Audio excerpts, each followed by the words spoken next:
Bueno, gracias, Ofe. Quiero darles una bienvenida a todas las mujeres que están conectadas el día de hoy. Y es muy grato para mí poderles compartir lo que Dios me ha permitido aprender a través de experiencias personales y con mucha gente que he tenido el gusto de conocerles. Bueno, como ustedes saben, el tema es el salario de los empleados. Y lo enfocaré desde dos puntos de vista, desde los valores y los principios del ser humano que están inmersos también en las empresas legalmente constituidas como tal y la familia como empresa. La Biblia está llena de muchas enseñanzas para nuestra vida y entre ellas están las parábolas.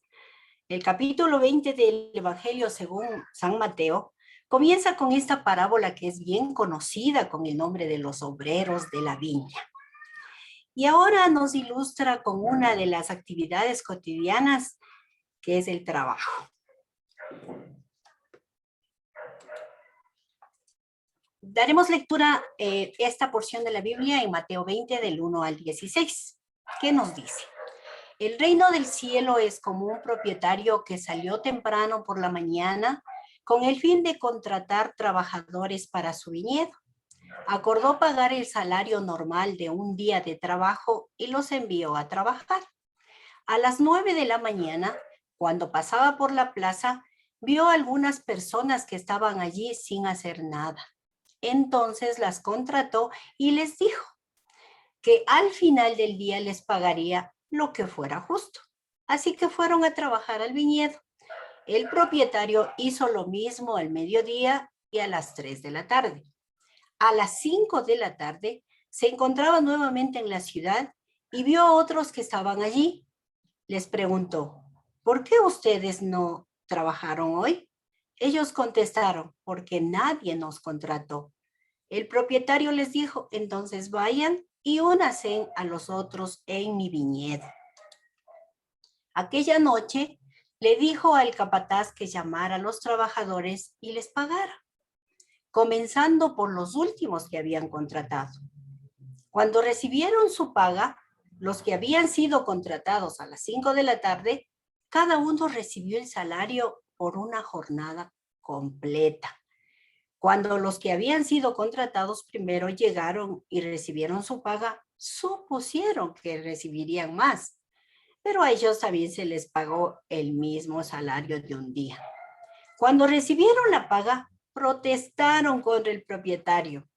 Aquellos trabajadores solo trabajaron una hora, sin embargo, se les paga lo mismo que a nosotros, que trabajamos todo el día bajo el intenso calor. Él les respondió a uno de ellos, amigo, no he sido injusto. ¿Acaso tú no acordaste conmigo que trabajarías todo el día por el salario acostumbrado? Toma tu dinero y vete. Quise pagarle a este último trabajador lo mismo que a ti. ¿Acaso es contra la ley que yo haga lo que quiero con mi dinero? ¿Te pones celoso porque soy bondadoso con otros? Así que los que ahora son últimos, ese día serán los primeros.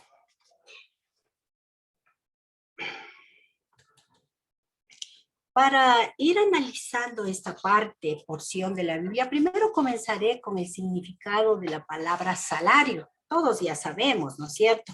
Se deriva de salario, que era la cantidad de sal que los romanos recibían como pago. En el mundo antiguo, la sal era muy valiosa, ya que ayudaba a la carne o al pescado a preservar. La sal, los griegos pensaban que contenía algo así como divino, algo como que algo valioso. Y muchas veces a los soldados les pagaban con sal. Un soldado que no realizaba sus tareas no era digno de su salario. Nosotros, como la sal del mundo en cierto sentido, la sal puede traer el sabor distintivo de los valores de Dios a todos los aspectos de nuestra vida.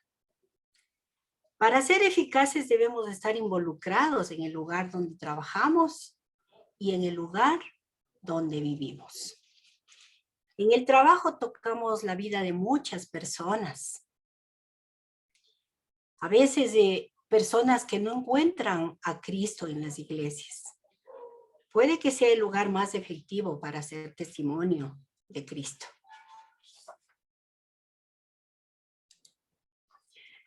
Como les decía, yo voy a enfocar desde los valores y principios. Aquí tengo 3 valores muy fundamentales, que es la generosidad, la justicia y la misericordia.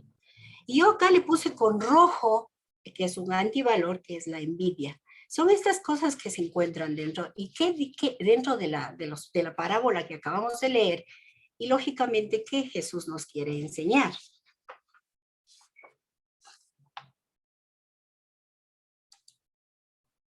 Comencemos por esta pregunta.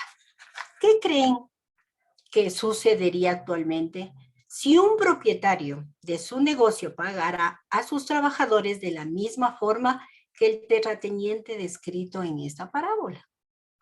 ¿Qué pasaría en la actualidad? Solo pónganse a pensar un momentito. Contéstelo por el chat. En nuestra sociedad, la lucha por la justicia social, por los salarios indignos, por la posibilidad misma de un empleo, tiene tanta fuerza que es fácil que nos dispersemos un poquito al escuchar esta parábola. En esta parábola parece que le presentan aquí a un Dios como un patrón, un empresario caprichoso que responde a los sindicalistas, como con esa frase que dice, yo hago lo que a mí me da la gana con mi dinero. Y no es así.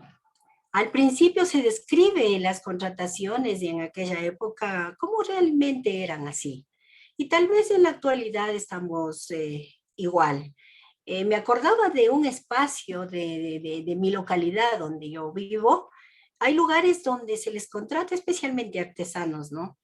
Entonces se me venía a la mente, digo, a lo mejor así era en la época de los romanos, de Jesús, ¿no? Porque ahí les contratan por una semana, por 2 semanitas, un mes, y ellos como lo necesitan, lo que le paguen. Peor ahora que estamos en esta actualidad. En las empresas es igual. Digo, porque a veces puede usted ingresar a una empresa y le pueden pagar, hacerle un contrato por un año y con un sueldo básico. ¿Qué hace? Porque necesita aceptar, ¿no es cierto? Pero pasará el tiempo y siempre la necesidad será más grande. Entonces siempre estaremos con esa tensión de que, ¿qué será?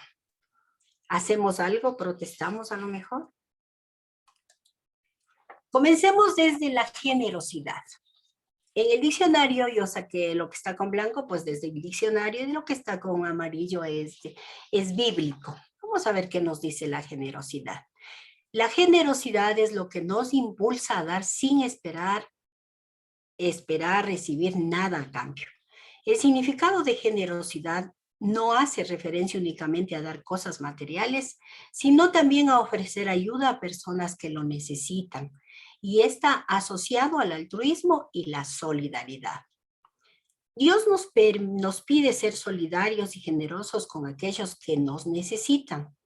Dios quiere que trabajemos por un mundo donde todos tengamos lo necesario para vivir dignamente. Las riquezas son solo prestadas para administrar, tanto en hombres como en mujeres. Perdón un momentito. Ya.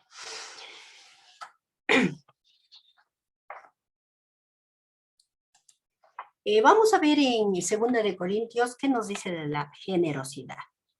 Asimismo, hermanos, os hacemos saber la gracia de Dios que se ha dado a las iglesias de Macedonia, que en grande prueba de tribulación, la abundancia de su gozo y su profunda pobreza abundaron en riqueza de su generosidad.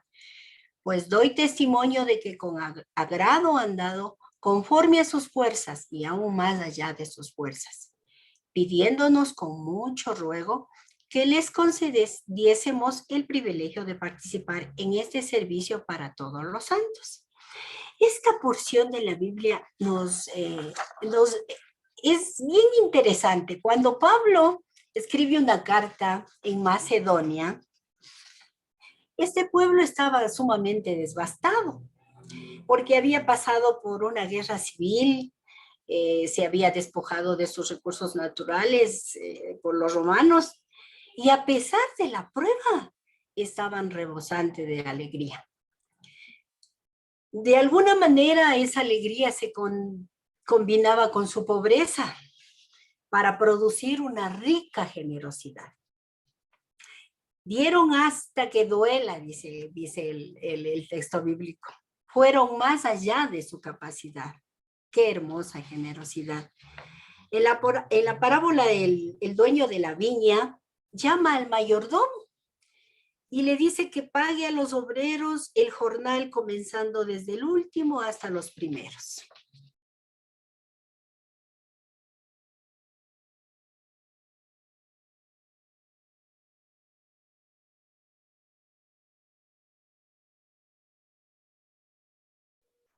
María Inés, tu audio está apagado.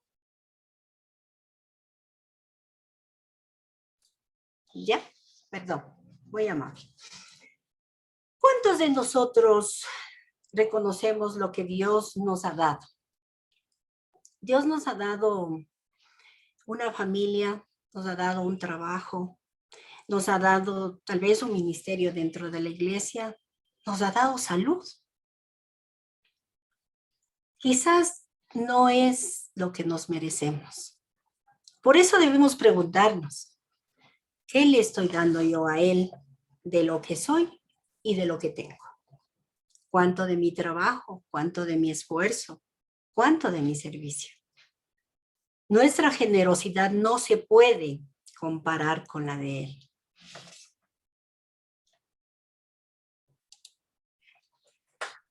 Ahora hablemos de la justicia. Capacidad de ser justos partiendo del principio de la igualdad, pero considerando las necesidades individuales y las circunstancias de cada persona.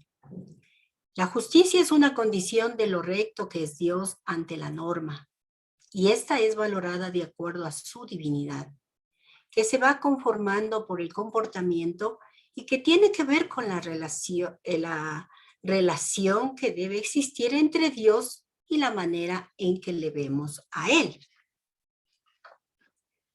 Veamos ahora el versículo bíblico que nos dice, perdón un momentito, ya. Malaquías 3:5 nos dice, de modo que me acercaré a ustedes para juicio.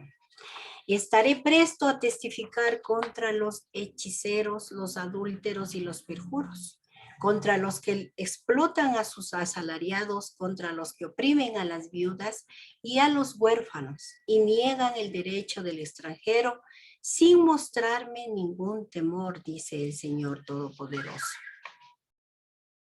Yo a veces me hago una pregunta y digo, ¿qué pasaría si hoy mismo dejo de existir y me voy a la presencia de Dios para juicio? ¿Qué pasaría si hoy es el último día de mi vida? Y digo, ¿seremos un testimonio hoy en la actualidad de luz de Jesús?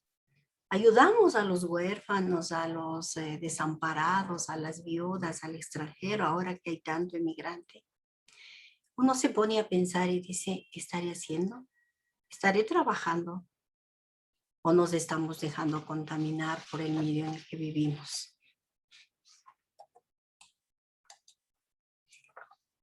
Esta pregunta es muy interesante. ¿Crees que este hacendado fue injusto? Las parábolas son justamente para eso, para sacar a relucir lo que hay en nuestro corazón.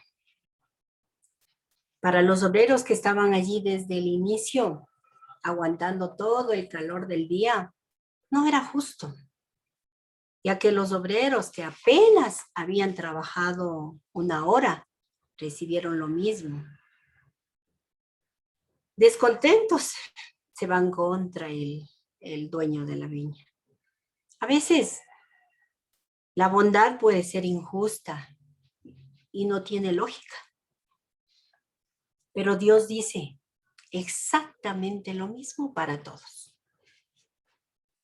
En la forma que midas serás medido, nos dice. Y en la forma y en la medida que juzgues, serás juzgado.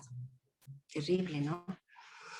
De acuerdo a cómo nos encontremos alineados con nuestros valores a nivel de familia, mejor serán nuestras relaciones dentro del desarrollo profesional.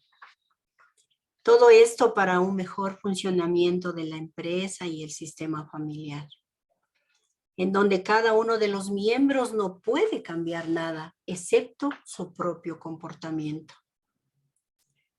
Y asumir por ello nuestra propia responsabilidad y definir lo que estamos dispuestos a asumir laboralmente o no vamos a asumir en aras de llevar a cabo nuestra tarea diaria y poner al servicio nuestros talentos, conocimientos y aptitudes al servicio de los demás, especialmente por un beneficio común, ¿no?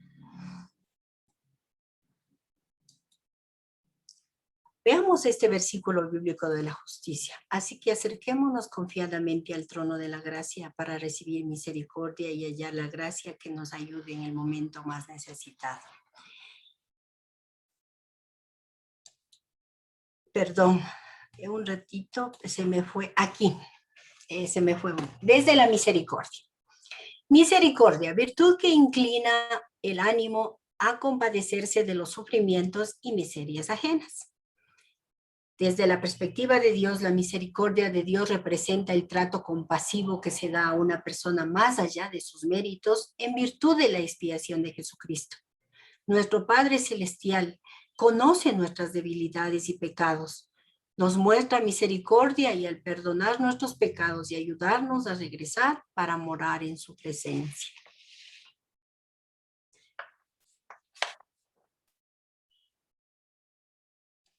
Este es el versículo de la misericordia en Hebreos 4:16. Así, acerquémonos confiadamente al trono de la gracia para recibir misericordia y hallar la gracia que nos ayude en el momento que más lo necesitamos. La gracia es bondad y no solo misericordia. El elemento más importante de la gracia es el amor. El hijo pródigo, por misericordia, vuelve a la casa y el padre lo recibe. Y por bondad, el padre le hace una fiesta. No lo merecía, pero por bondad. La bondad es gracia. Dios nos habría hecho pagar nuestros pecados por la ley, pero por la gracia, vamos al viñedo, vamos a la iglesia y a los pies del Señor. A veces cuando entramos a una empresa o dentro de nuestra familia mismo queremos que nos traten bien, que todo lo que hagamos sea felicitado, que ascendamos más rápido. Y si alguien nos hace daño, pues que pague. A veces somos así. Queremos gracia, pero no damos gracia. Tú solo puedes amar a quien has amado. Así decimos, si él me ama, le amo, y si no, no le amo. Pero no es así, el amor es tan grande. Y si tú no puedes amar es porque nunca te amaron. Las familias deben ser escuelas de amor y sacrificio. Es necesario para ello un buen gobierno familiar en el que los padres y los hijos fomenten la igualdad, la libertad personal, el afecto, respeto, trabajo, amabilidad, para satisfacer las necesidades mutuas y de cada uno. El amor es el principio de todo, la razón de todo y el fin de todo.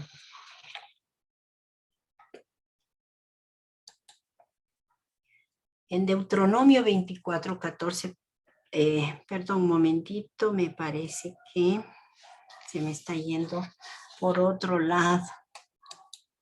Ya, de la envidia. Vamos a hablar ahora de la envidia como un antivalor.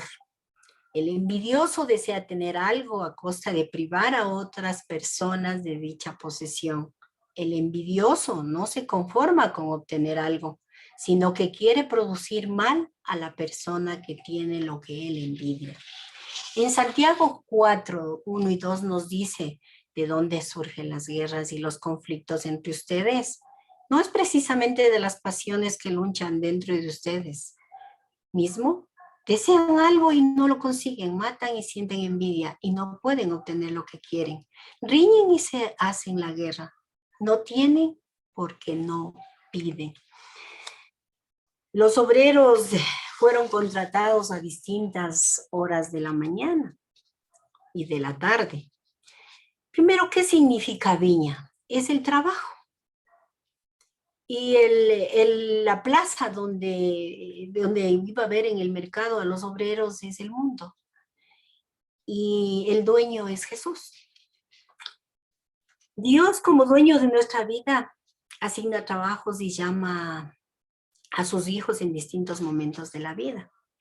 Algunos llamó cuando eran jóvenes, otros llamó ya cuando éramos adultos, para que con nuestros dones y talentos podamos servir a otros, tanto en la empresa, tanto en la casa, tanto en la familia, tanto en la iglesia. Por ejemplo, veía que Jeremías fue llamado en la adolescencia, Samuel fue llamado en la niñez, Juan el Bautista fue llamado desde el vientre de su madre, Abraham en la edad adulta.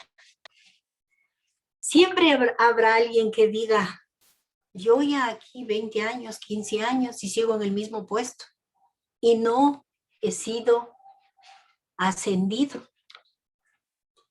Quizás inclusive dentro del ministerio, ¿no? Habrá también que, o sea, Dios le da tanto porque sirve y de repente llega algún joven a la empresa y le sobrepasó y llegó a otro puesto y tiene un sueldo sumamente más elevado. Y decimos, ¿por qué, Señor? ¿Por qué a mí? Si lo mismo que me diste a mí le estás dando al que acaba de llegar. Pero aquí, digo, en las empresas como en la casa, tenemos que ver no solo lo material, sino también lo que está dentro de nuestro corazón. Ese agregado que debemos dar, ese un poquito más, entrar primero y salir al último. El enseñar a los demás lo poco o mucho que sé. Y ese es lo que hace que la persona sea diferente a las demás. Y la persona que está ahí 20 años, 15 años se quedará ahí, y el jovencito que dio más y que está con sus talentos y dando su aporte un poquito más a la empresa, pues él será ascendido. Y así pasan las cosas en la actualidad y pasado antes y pasará después. Pero Dios dice, si yo te di a ti, ¿por qué no le doy al otro? Si los dos son mis hijos. La envidia es una emoción que intoxica las relaciones interpersonales y familiares. Es decir, la manera en que te conectas con la gente. Las personas envidiosas tienen dificultad de celebrar el éxito ajeno.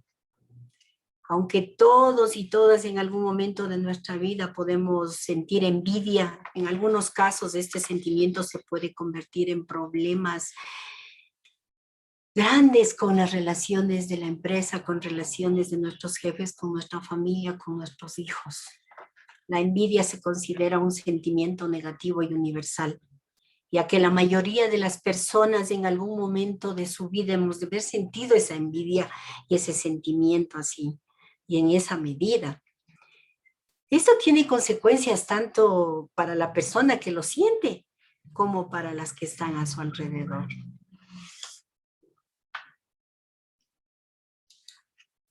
¿Qué nos dice Deuteronomio 24, 14 y 15 de la envidia? Jamás te aproveches de los obreros pobres y desamparados, ya sean hermanos israelitas o extranjeros que vivan en tu ciudad. Debes pagarles lo que les corresponde al fin del día antes de que caiga el sol, porque son pobres y cuentan con esa paga para vivir. De lo contrario, ellos podrían clamar al Señor en tu contra y tú serías culpable de pecado.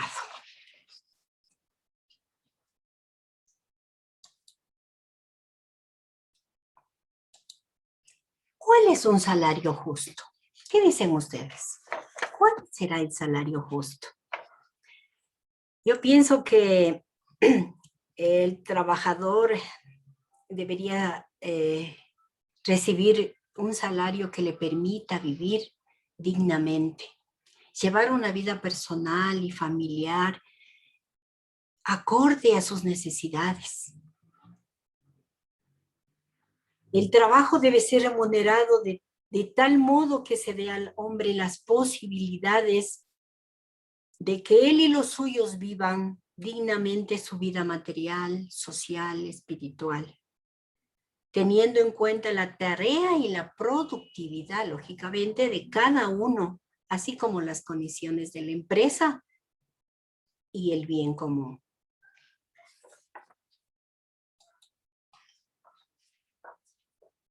Aquí, ya para ir terminando, ¿qué nos quiere enseñar pues Jesús? Vamos a hacer una pequeña reflexión. Y comenzaré por la familia como empresa, como base de la sociedad, la cual se asienta en unos determinados valores y principios. Será lo que luego vayamos nosotros al ambiente y puestos de trabajo llevando, ¿no? Si nos centramos únicamente en el dinero, tal vez llevaremos por delante no solo a cualquiera que se nos presente en el camino, sino a mucha gente.